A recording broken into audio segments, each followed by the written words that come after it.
حضرت لقمان نے اپنے بیٹے کو نصیحت کرتے ہوئے فرمایا، اے پیارے فرزند، برائی کی آگ برائی سے نہیں بجھتی۔ جس طرح سے آگ کو پانی سے بجھایا جاتا ہے، اسی طرح برائی کی آگ کو اچھائی کے پانی سے بجھایا جاتا ہے۔ پیارے بیٹے، تم جس دن سے شکم مادر سے باہر آئے ہو، آہستہ آہستہ دنیا سے دور ہو رہے ہو اور آخرت کے قریب پہنچ رہے ہو۔ اس لیے تمہیں چاہیے کہ پیش آنے والی چیز کی تیاری کرو۔ کسی انسان کی موت پر خوش نہ ہونا، مصیبت زدہ شخص سے مذاق نہ کرنا اور اچھائی کو کبھی مت روکنا۔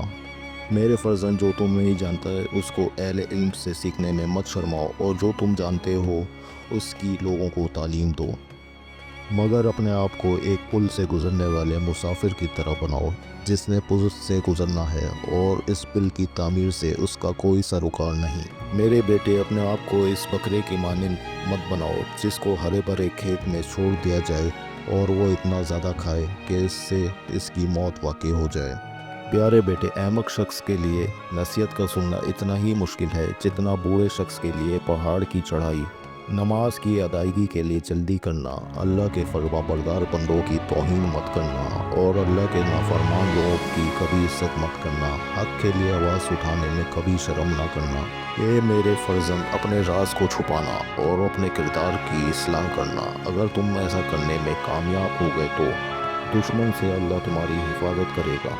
لوگوں پر کبھی ان کی طاقت سے زیادہ وزن نہ رکھنا، اس لیے کہ تم جس سے ناقابل برداشت تکلیف دو گے وہ تم سے علیحدہ ہو جائے گا۔ اس صورت میں اکیلے رہ جاؤ گے، تمہارا کوئی بھائی اور دوست تمہاری مدد نہیں کرے گا، بالآخر ذلیل ہو جاؤ گے۔ اگر تم جوانی میں ادب سیکھ لو گے تو جوانی میں فائدہ حاصل کرو گے۔ جو بات تم نہیں جانتے منہ سے نہ کہو، اور جو جانتے ہو اسے مستحق کے بتانے میں کبھی بخل نہ کرو۔ بدگمانی کو اپنے اوپر غالب مت آنے دینا، ورنہ دنیا میں تمہیں کوئی بھی ہمدرد نہ ملے گا۔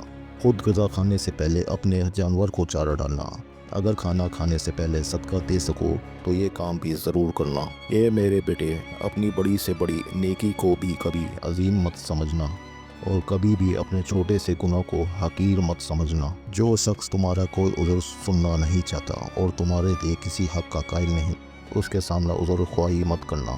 تقوی کو تجارت قرار دو گے تو نفع حاصل کرو گے۔ جب تم سے کوئی غلطی سرزد ہو تو فوراً صدقہ دو تاکہ تمہاری غلطی کا ازالہ ہو سکے۔ اگر تم لوگوں پر ظلم کرنے کی قدرت رکھتے ہو تو ہرگز نہ کرنا، کیونکہ خدا کو تم سے انتقام لینے کی زیادہ طاقت ہے۔ پیارے بیٹے، سختیوں میں باوقار رہنا، تکالیف میں صبر سے کام لینا، آسانی کے دور شکر سے کام لینا، نماز کو اللہ کے حضور عاجزی سے ادا کرنا۔ اے بابا کی جان، تجھ سے پہلے لوگوں نے اپنی اولاد کے لیے مال جمع کیے تھے، لیکن آج نہ مال باقی ہے نہ اولاد باقی ہے۔ میرے بیٹے، مصائب میں کبھی مت گھبرانا، کیونکہ ستارے ہمیشہ اندھیرے میں ہی چمکتے ہیں۔ اے فرزند، وقت کی اگر قیمت ہے تو اس کا صحیح استعمال ہے۔ بے وقوفوں سے دوستی مت کرنا، یہ مشکل وقت میں تیری مشکلات میں اضافہ کر دیں گے۔ جو بات دشمن سے پوشیدہ رکھنا چاہتے ہو دوست سے بھی پوشیدہ رکھنا، ہو سکتا ہے تمہارا وہ دوست کبھی تمہارا دشمن بن جائے۔ عبادت میں دل کی، مجلس میں زبان کی، غصے میں ہاتھ کی اور دسترخوان پر پیٹ کی حفاظت کرنا۔